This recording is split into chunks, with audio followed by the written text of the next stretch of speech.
నగరంలోని స్థానిక town hall సమావేశ మందిరం నందు ఆంధ్రప్రదేశ్ మాదిగ రిజర్వేషన్ పోరాట సమితి వ్యవస్థాపక అధ్యక్షుడు ఉసురుపాటి బ్రహ్మయ్య మాదిగ ఆధ్వర్యంలో ఆంధ్రప్రదేశ్లోని 13 జిల్లాల కార్యవర్గ సభ్యులతో రాష్ట్ర కార్యవర్గ సమావేశాన్ని నిర్వహించారు. ఈ సందర్భంగా రాష్ట్రవ్యాప్తంగా దళితులపై జరుగుతున్న దాడులు, ప్రత్యేకంగా మాదిగలకు రక్షణ చట్టం తీసుకురావాలని, హత్యకు గురైన మాదిగ కులస్తులకు ప్రభుత్వం అందించే నష్టపరిహారం ₹1 కోటి అందించాలని, ఎస్సీ ఎస్టీ కోర్టులను ఫాస్ట్ ట్రాక్ కోర్టులుగా మార్చి దళితులపై జరుగుతున్న కేసులను 90 రోజులలో పూర్తి చేయాలని, ఈ విషయాన్ని ప్రభుత్వ దృష్టికి తీసుకువెళుతున్నట్టు తెలియజేశారు. అలాగే జూలై 7వ తేదీ ఎంఆర్పీఎస్ వ్యవస్థాపక దినోత్సవ సందర్భంగా 32 సంవత్సరాలు పూర్తి చేసుకున్న సందర్భంగా మాదిగల పుణ్యక్షేత్రం ఈదుముడి నందు 2 ఎకరాల స్థలంలో మాదిగ ఆంధ్రప్రదేశ్ రాష్ట్రంలో దళితులకు, ప్రత్యేకంగా మాదిగలకు, క్రైస్తవులకు రక్షణ కరువైందని చెప్పని నేను తెలియజేస్తా ఉన్నాను. కూటమి ప్రభుత్వం అధికారంలోకి వచ్చిన తర్వాత దాదాపు ఇప్పటికీ అధికారికంగా 10 మంది మా మాదిగ యువకులను, నాయకులను ఈ ప్రభుత్వం హత్య గావించబడ్డారు. కూటమి ప్రభుత్వం అధికారంలోకి వచ్చిన తర్వాత గతంలో ఎన్నడూ లేని విధంగా మా చర్చిల మీద దాడులు జరుగుతూ ఉన్నాయి. మా చర్చిలు కూల్చివేస్తున్నారు. డిప్యూటీ సీఎంగా ఉండబడిన పవన్ కళ్యాణ్ నియోజకవర్గంలోనే మా చర్చిలు కూల్చేస్తున్నారు. డిప్యూటీ స్పీకర్గా ఉండబడిన రఘురామకృష్ణరాజు గారి నియోజకవర్గంలోనే మా చర్చిలు కూల్చేస్తున్నారు.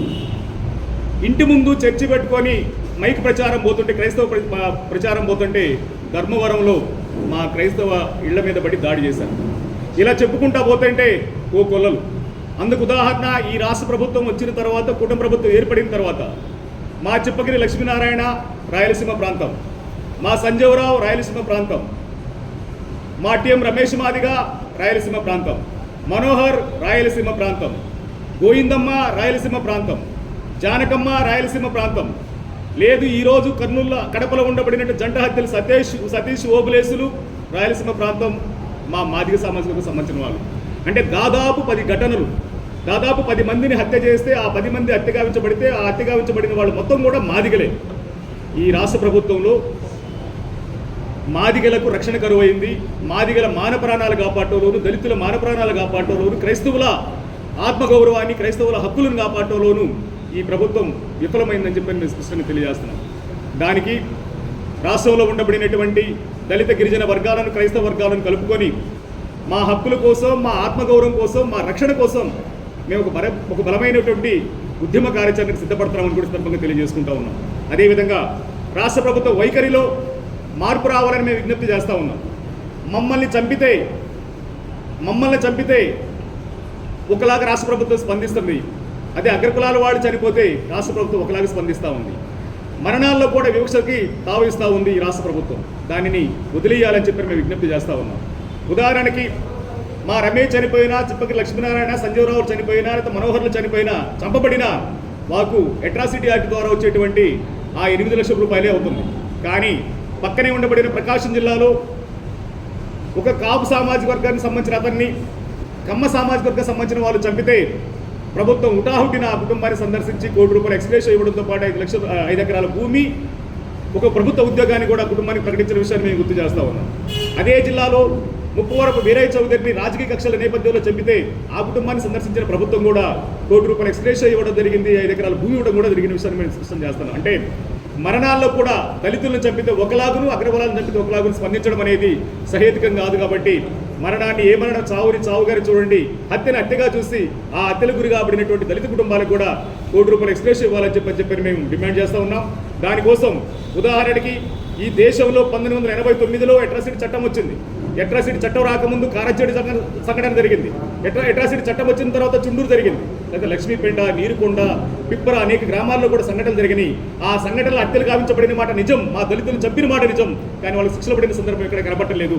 కానీ ఈ రోజు కూడా విచారణ పేరుతో డిఎస్పీ పేరుతో ఒక 90 రోజులు విచారణ జరగడం, లేదంటే ఛార్జ్షీట్ వేసే పేరు మీద కొంత జాప్యం జరగడం, లేదంటే కోర్టులో విచారణ జరిగే దగ్గర కాలయాపన జరుగుతుందో శిక్షణ పడకుండా తప్పించుకొని పోతున్నారు కనుక ఆ కాలయాపనకి చెక్కు పెడుతూ ఈరోజు ఏదైతే ఎస్సీ స్పెషల్ కోర్టులు ఉన్నాయో ఆ స్పెషల్ కోర్టుని ఫాస్ట్ ట్రాక్ కోర్టులుగా మార్చి 90 రోజుల్లోని విచారణ పూర్తి చేసి దోషులకు శిక్ష పడే విధంగా చర్యలు తీసుకోవాలని చెప్పి సందర్భంగా డిమాండ్ చేస్తూ ఉన్నాం.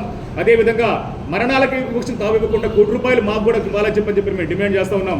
వీటన్నిటితో పాటు ఈ రాష్ట్ర ప్రభుత్వం, కూటమి ప్రభుత్వంలో దళితులకు, క్రైస్తవులకు రక్షణ కల్పించే దిశగా ప్రభుత్వాన్ని ఆలోచించాలని చెప్పి కూడా మేము ప్రభుత్వాన్ని డిమాండ్ చేసుకుంటూ, అదేవిధంగా ఆ క్రమంలో ముందుకెళ్తున్న సందర్భంలోనే ఎంఆర్పీఎస్ ఉద్యమం ఏర్పడి రేపు జూలై 7కి 32 సంవత్సరాలు అవుతున్న సందర్భంగా ఎంఆర్పీఎస్ ఉద్యమం పురిటిగడ్డ ఈదుముడి గ్రామంలో మాదిగల పుణ్యక్షేత్ర శంకుస్థాపన కార్యక్రమాన్ని ఏర్పాటు చేయాలని చెప్పని నిర్ణయించుకోవడం జరిగింది.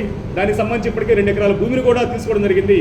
ఆ కార్యక్రమాన్ని రేపు జూలై 7వ తారీఖున ఎంఆర్పీఎస్ ఆవిర్భావ దినోత్సవం సందర్భంగా పురిటిగడ్డ మీద శంకుస్థాపన కార్యక్రమం ఏర్పాటు చేయాలని చెప్పని ఈరోజు అక్కడ ఉండబడిన వ్యవస్థాపక సభ్యులు, గ్రామ పెద్దలందరూ కూడా నిర్ణయం తీసుకున్న సందర్భంలోనే మరొకసారి రాష్ట్రంలో ఉండబడినటువంటి మా నాయకత్వాన్ని కలిసి ఆ నాయకత్వంతో ఈ అంశాల మీద చర్చించి ఒక బలమైన ఉద్యమ కార్యాచరణ, దళితుల మీద జరుగుతున్న దాడుల మీద ముందుకెళ్తూనే ఎంఆర్పీఎస్ ఉద్యమ పురిటిగడ్డ శంకుస్థాపన కార్యక్రమాన్ని కూడా ముందుకు తీసుకెళ్లే అంశం మీద ఈరోజు రాష్ట్ర కార్యవర్గ సమావేశాన్ని నెల్లూరులో ఏర్పాటు చేసుకోవడం జరిగింది సందర్భంగా మీకు తెలియజేస్తా ఉన్నాం. ధన్యవాదాలు.